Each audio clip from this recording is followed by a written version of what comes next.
black women because you don't like to get put in your place. Which place? Your place. Which and when place? you get put in your place, you think you got taught like a man. Where's your hair? Where's your hair?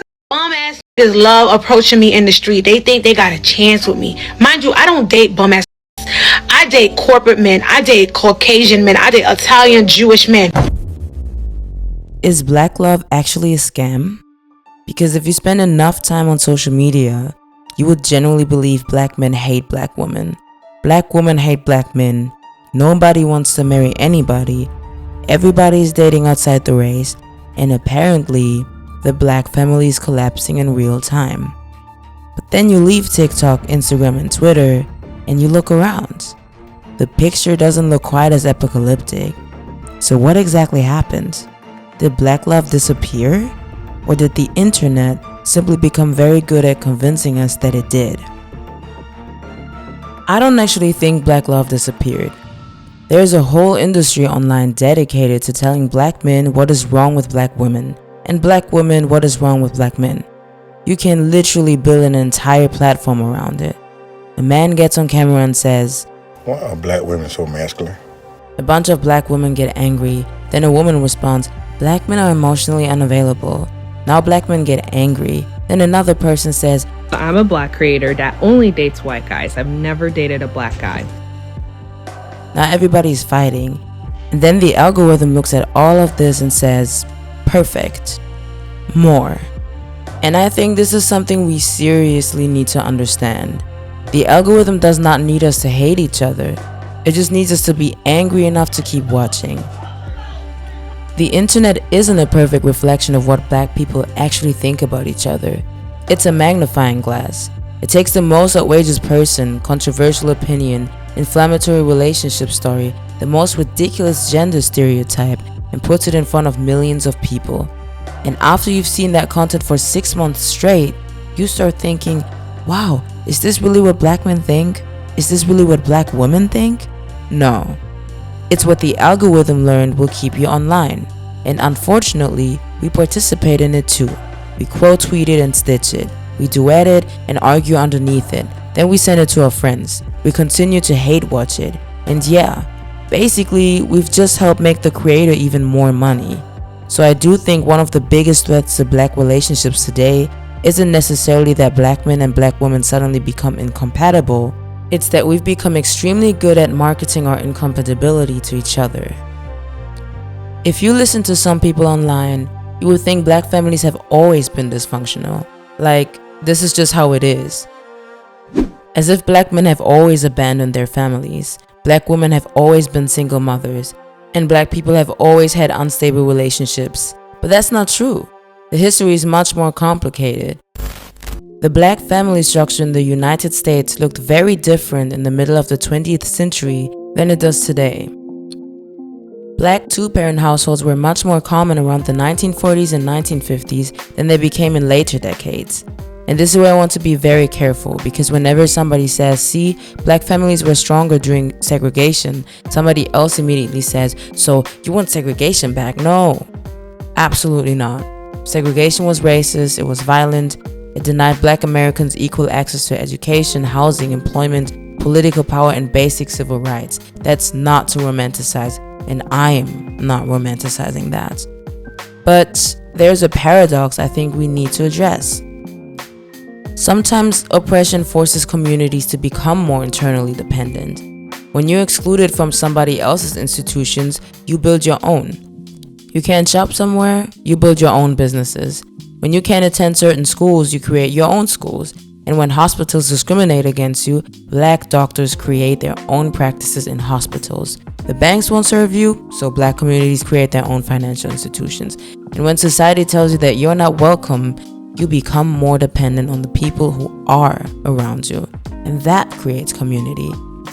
Look at the historically black neighborhoods. Everything was black owned. The grocery store, the barbershop, the beauty salon, and then you had black doctors, black lawyers, black teachers, black neighbors, black customers, black employees. You get the idea.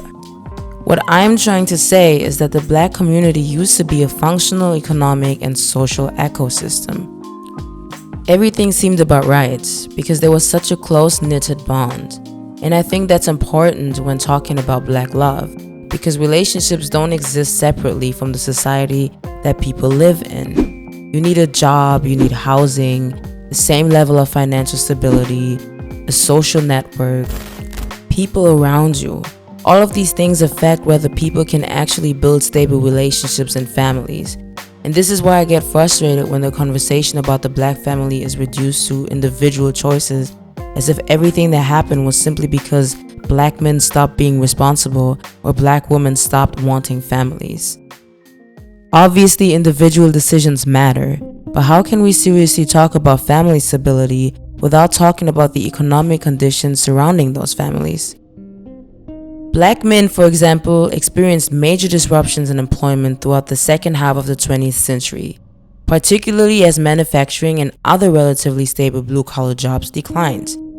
And these changes hit Black men particularly hard because racism had already limited the kinds of jobs and opportunities available to them in the first place.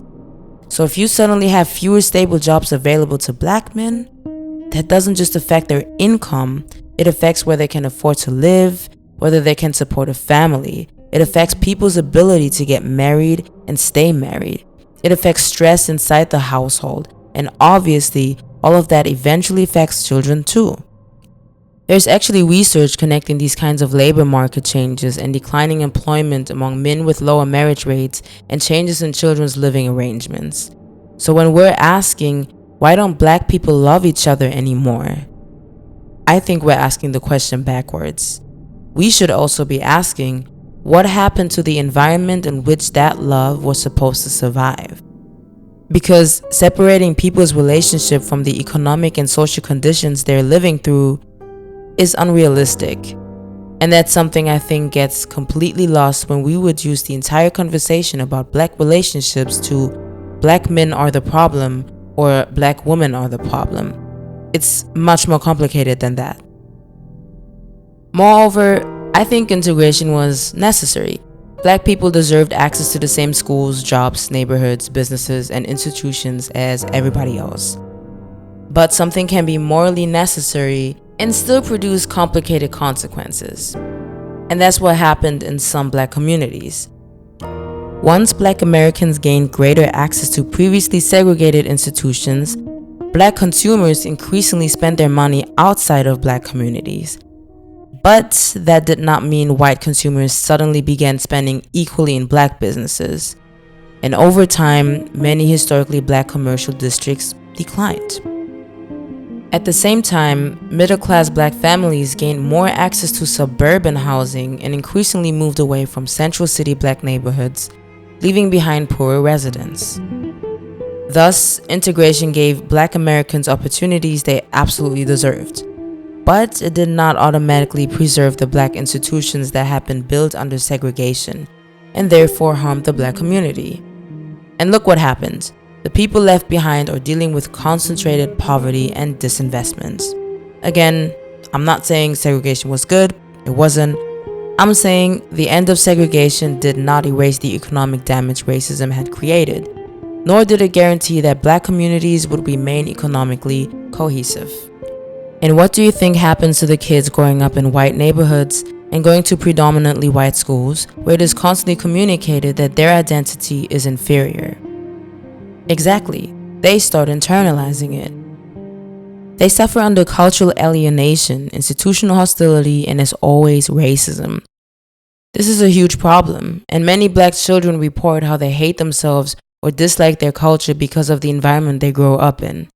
They are taught that being Black is quote-unquote bad and everything you don't want to be. You experience it at school, at work, and dating, through beauty standards, when you look at who gets portrayed as desirable, and then we have people hiding their hair, lightening their skin, hiding their accent, being embarrassed of their culture. And some people eventually begin thinking, I don't want to be associated with Blackness. This is horrible. It's horrible that some people grow up believing that the best thing they can do is distance themselves from Blackness. And I don't even think this is something that necessarily stops with your generation. In fact, it never stops. Maybe your grandparents might even go through this if they're sent into a predominantly white retirement home. Because racism and discrimination are timeless. It will never stop. We will always have a race or ethnic group or demographic thinking they're superior than the other. That's life. But that doesn't make it right. However, it does mean that we have to actively teach Black people, and no matter what diaspora they're from, to value themselves. I truly believe Black power and Black love are connected. Because what was the Black power movement ultimately arguing about? Black power, Black unity, and Black self-defense.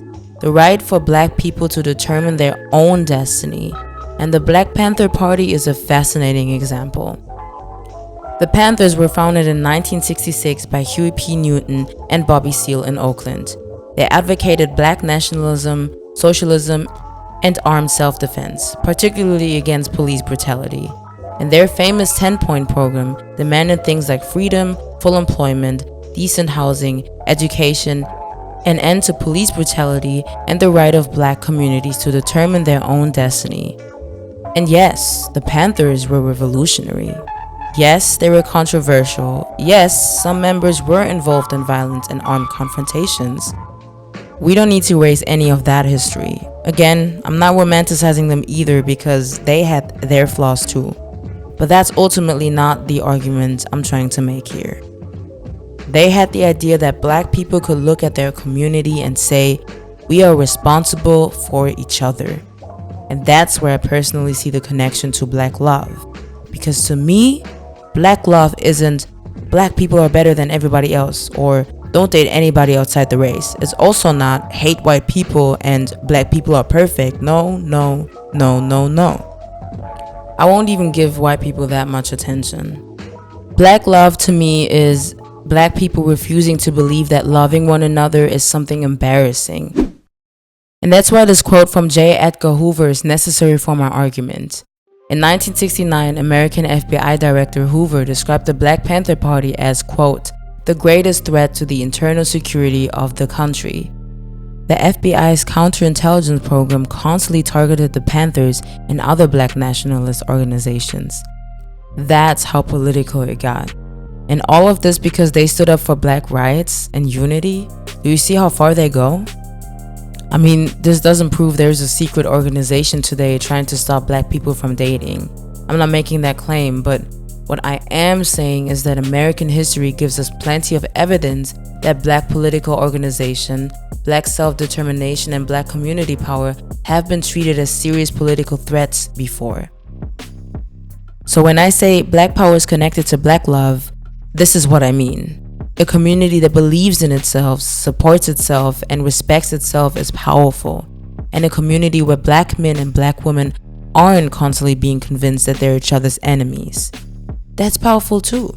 And this brings us right back to today. Because look at the content we're consuming. The reason I no longer date Black women. Niggas ain't shit. Niggas ain't shit. What's your favorite thing about Black men? Nothing. Black men suck. They're bad. They cheat. They don't care. I'm with the white boys. What's your favorite thing about Black men? Nothing. Why is that? I don't like Black men. Not very many meet my standard. What's your favorite thing about Black men? Nothing. They're just terrible. Black women are fat, loud, crass, annoying, have attitudes, and they don't respect male authority. And then everybody gets angry. But have you ever asked yourself, who benefits when we spend all day arguing about each other?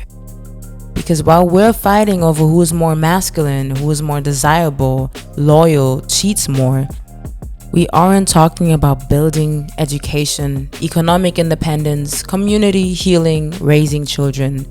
We're not talking to each other anymore. We're talking about each other. Do you hear the difference? And then interracial dating slowly sneaks in.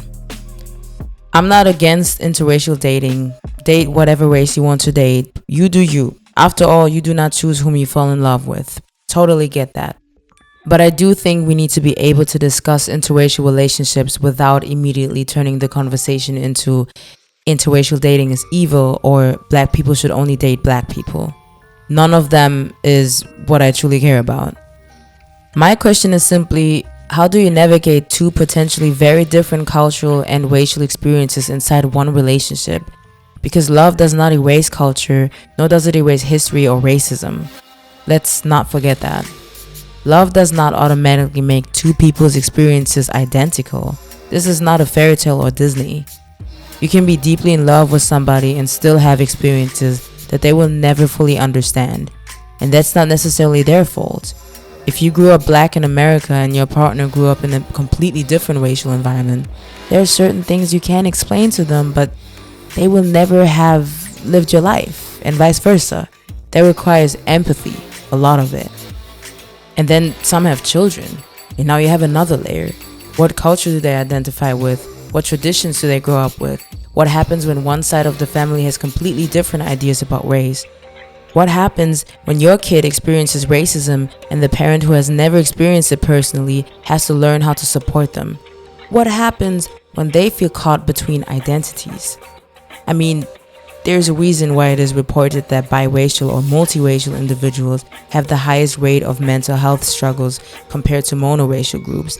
And mind you, this is not because of genetics or biology. It's because of social, cultural, and systemic pressures.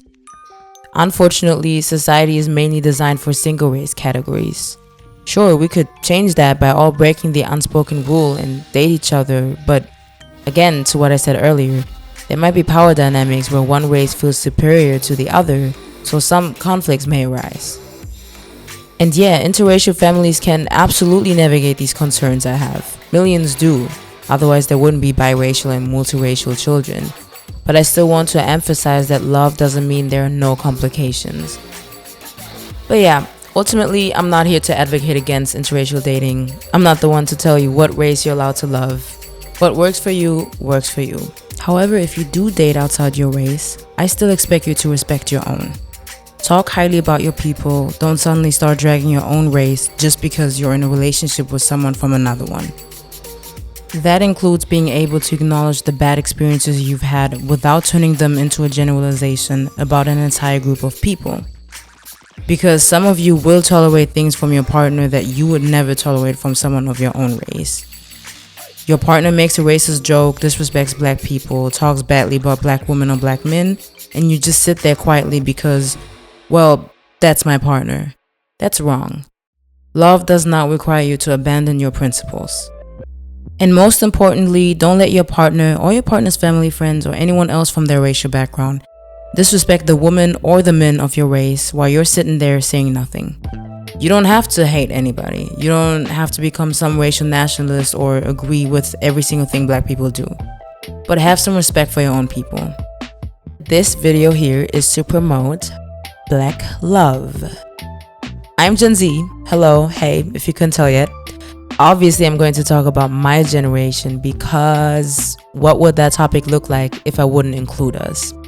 I must admit, I find the generational differences in dating very fascinating. We already know that older generations grew up in completely different racial and cultural environments. Millennials, for example, grew up during a period where interracial dating became increasingly normalized. And Gen Z has grown up with the internet making virtually every culture accessible to us. We've grown up seeing Africans, Americans, Latin Americans, Asians, Caribbeans, Europeans, Australians. This feels like rapping. Everybody. And interracial dating has become much more socially accepted. Matter of fact, some research has found that among Black Americans, specifically Black millennials, they had nearly twice the intermarriage rate that Black Gen Xers had at a comparable age. So yes, interracial relationships have become increasingly common. At the exact same time, I'm seeing young Black people become increasingly interested in reconnecting with Black culture from all diasporas. History, natural hair, fashion, music, food, everything. And even relationships between different Black diasporas. And I love that.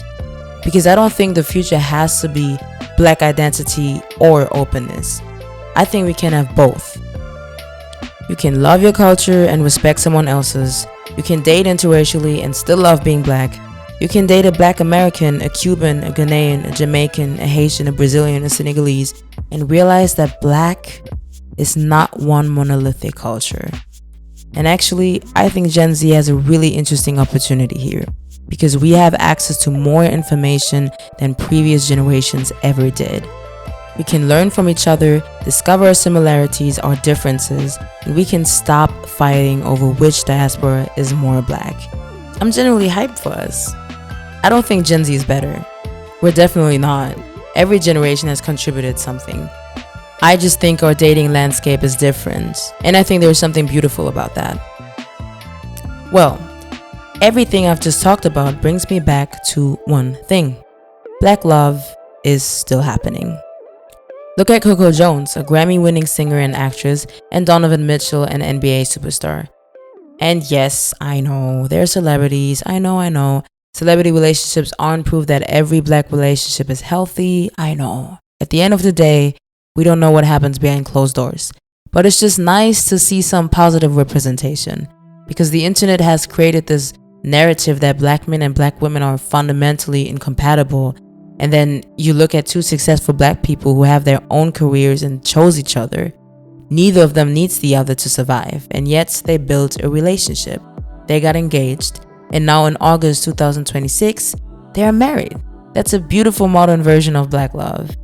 And they're not the only ones. Ryan Destiny and Keith Powers have also been dating for a while and got engaged, looking great together. Or Lori Harvey and Damson Idris going strong. And so many other black couples who quietly exist while the internet is busy telling us black men and black women hate each other. And do you see the pattern? The healthy couples don't always go viral. Instead, we see the black couple arguing in public, the cheating scandals, the gender war take, the woman saying, "I'll never date a black man again," or the man saying, "Black women aren't feminine." All of them go viral consistently. But two black people quietly loving each other, communicating, supporting each other's careers, raising children, and building a life? No, that's too boring, right? That's not entertaining enough to the algorithm. They say, we need black destruction now. And maybe that's why sometimes it feels like black love doesn't exist. But it does. It does. So, is black love a scam? No, I don't think it is. I think we've just spent an enormous amount of time convincing ourselves that it is. And I don't want black women to hate black men, nor do I want black men to hate black women. I don't want different black diasporas fighting each other over who's more authentic. If we ask the right questions like, how can black men heal? How can black women heal? Why are we so insecure about our own culture? What conditions are producing dysfunction, and what can we actually do about them? We can make even more progress. And besides that, I believe that black men, black women, and black individuals who respect each other do belong together. I think there's something incredibly beautiful about two people who share an understanding of the world that doesn't have to be translated every 5 minutes. I think black people should be allowed to appreciate the beauty of finding that familiarity in one another without being accused of excluding everyone else. Yes, seeing Coco Jones and Donovan Mitchell really encouraged me to do this video because they remind people that tender black love still exists. I wish them the best, and fellow black loving couples who are going strong, I wish you the best too. Thank you for watching this video. Peace.